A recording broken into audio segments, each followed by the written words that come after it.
Hello everyone, this is Shivani and welcome to Shivani academy. कैसे हैं आप सभी लोग?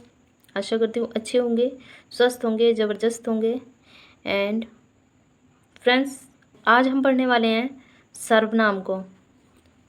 जैसा कि आप सभी को पता है कि हमारी लूसेंट सामान्य हिंदी की ये क्लास चलती है रोज़ाना शाम 8 बजे, और हम इसमें पढ़ते हैं चैप्टर वाइज, और वो भी बहुत ही शॉर्ट में और बहुत अच्छे तरीके से, गागर में सागर हम लोग पढ़ते हैं। इसलिए आप सभी लोग इस क्लास को ज़्यादा से ज़्यादा शेयर करें ताकि सभी लोग इस क्लास से जुड़ सकें और रोज़ाना शाम 8 बजे क्लास ले सकें। तो चलिए शुरू करते हैं आज की क्लास। मैं क्लास शुरू करने से पहले आप लोगों को बता दूं कि हमारी जो क्लास है ये हिंदी लूसेंट सामान्य हिंदी की, ये क्लास आपके सभी वनडे एग्ज़ाम्स में काम आने वाली है। जितने भी कॉम्पिटिटिव एग्ज़ाम्स होते हैं सभी में काम आएगी ये, क्योंकि आप लोग भी जानते हैं कि हर एक वनडे एग्ज़ाम्स में ये हिंदी ज़रूर पूछी जाती है, और हिंदी में भी जो ग्रामर है, व्याकरण का पोर्शन है, वो ज़रूर ही पूछा जाता है। उसमें से 2-4 नंबर ज़रूर पूछे जाते हैं हर एक एग्ज़ाम में, तो इसलिए आप लोगों के लिए बहुत ही ज़रूरी हो चुकी है। तो चलिए शुरू करते हैं आज की क्लास। हम सर्वनाम पढ़ेंगे आज, और सर्वनाम की सबसे पहले देख लेते हैं परिभाषा क्या होती है।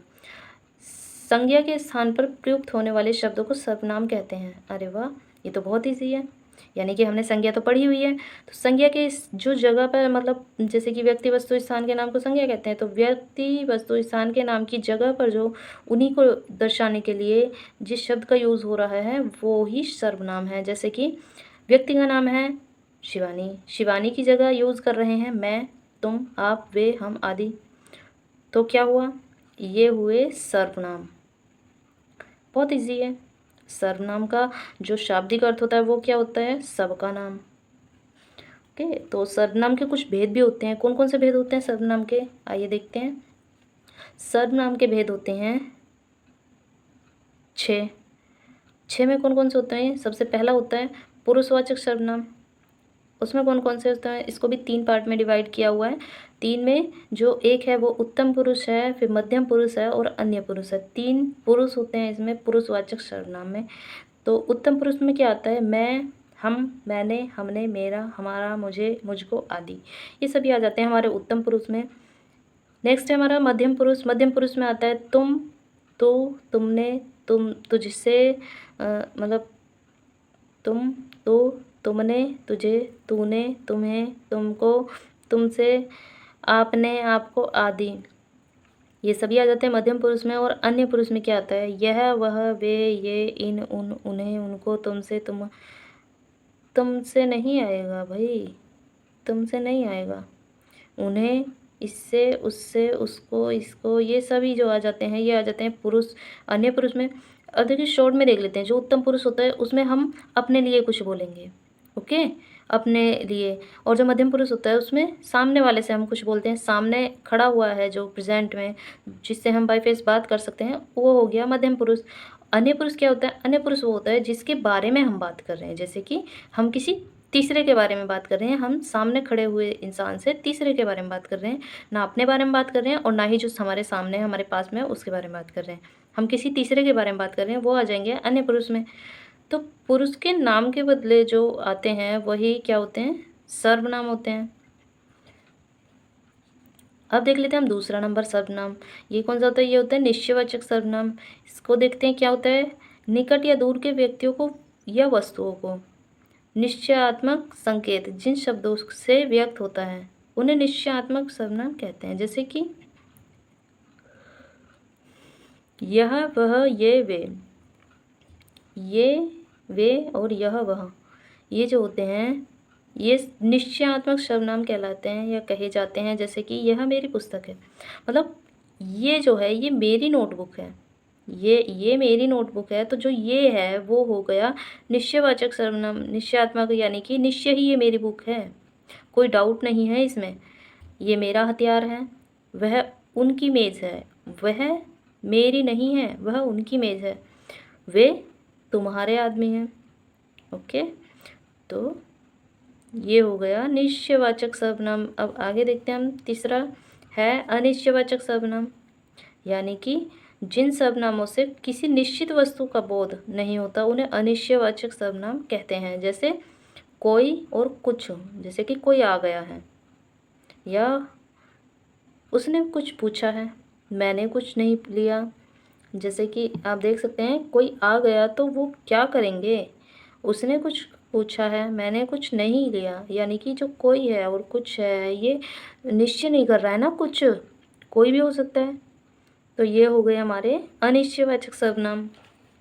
अब हम देखेंगे 4th नंबर संबंधवाचक सर्वनाम। ये क्या होता है, जिस सर्वनाम से किसी दूसरे सर्वनाम या संज्ञा से संबंध स्थापित किया जाता है। जैसे जो सो, वहाँ पर क्या होता है, संबंधवाचक सर्वनाम होता है। जैसे कि जो आया है सो जाएगा, यह ध्रुव सत्य है। सो सर्वनाम है, जो से संबंध स्थापित कर रहा है। जो करेगा वो भरेगा। वह किसी के लिए, तीसरे के लिए बोल रहे हैं ना हम, तो वह जो है एक संज्ञा है, संज्ञा के स्थान पर वह लगाया हुआ है। तो इस तरह से आप देख सकते हैं संबंधवाचक जो सर्वनाम है उसमें जो सो का संबंध दिखाया जाता है।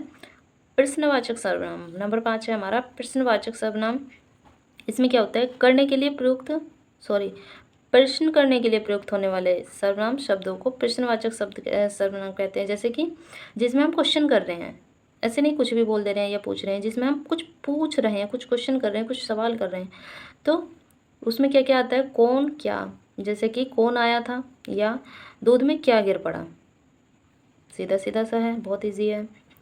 अब है नंबर 6 निजवाचक सर्वनाम। निजवाचक सर्वनाम में क्या होता है, जो सर्वनाम तीनों पुरुषों में निजत्व का बोध कराए उसे निजवाचक सर्वनाम कहते हैं। जैसे यह कार्य मैं आप कर लूँगा, तुम अपने आप खा लेना, वह स्वयं गाड़ी चलाती है। तो इसमें क्या है, मतलब खुद के लिए बोला जा रहा है, खुद से ही संबंध दिखाया जा रहा है, तो खुद का बोध कराया जा रहा है ना।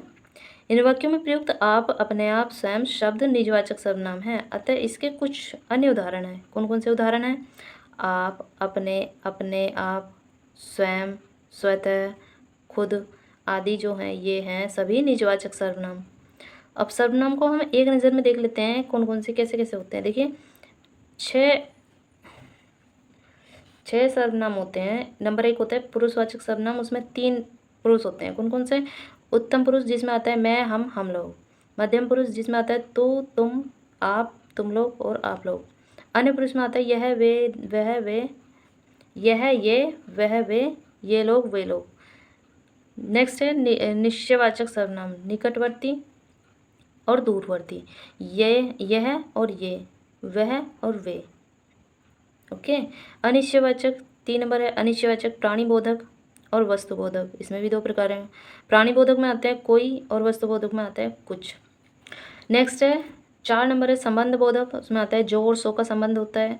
5 है प्रश्नवाचक जिसमें कि प्राणीबोधक होता है और वस्तुबोधक। प्राणीबोधक में होता है कौन कौन कौन, कौन और कौन कौन। वस्तुबोधक में होता है क्या और क्या क्या। निजवाचक सर्वनाम होता है आप, अपने, अपने आप, स्वयं और खुद। तो लास्ट में हम आके कह सकते हैं जब वह, हम कह सकते हैं इन शॉर्ट, जब यह, वह, कोई, कुछ, जो, सो अकेले आते हैं तब सर्वनाम होते हैं, और जब किसी संज्ञा के साथ आते हैं तो विशेषण हो जाते हैं। जैसे यह आ गई, यहाँ यह जो है वो सर्वनाम है, लेकिन अगर यह जो है किसी संज्ञा के साथ आ जाएगा, यह किताब कैसी है, यह यहाँ पर जो यह है ये विशेषण है। तो आई होप आपको आज की क्लास अच्छी लगी होगी और समझ भी आ गई होगी। तो आज की क्लास समाप्त होती है यहीं पर। नेक्स्ट क्लास में हम पढ़ने वाले हैं, क्या पढ़ने वाले हैं, हम पढ़ने वाले हैं नेक्स्ट क्लास में विशेषण। तो फिर मिलते हैं नेक्स्ट क्लास में। आज की क्लास अच्छी लगी तो लाइक शेयर करना ना भूलें, और चैनल पे अगर नए हैं तो चैनल को सब्सक्राइब कर लें ताकि आने वाली सभी वीडियो आप लोगों तक पहुंच सकें। मिलते हैं नेक्स्ट क्लास में, तब तक के लिए tata bye bye and take care.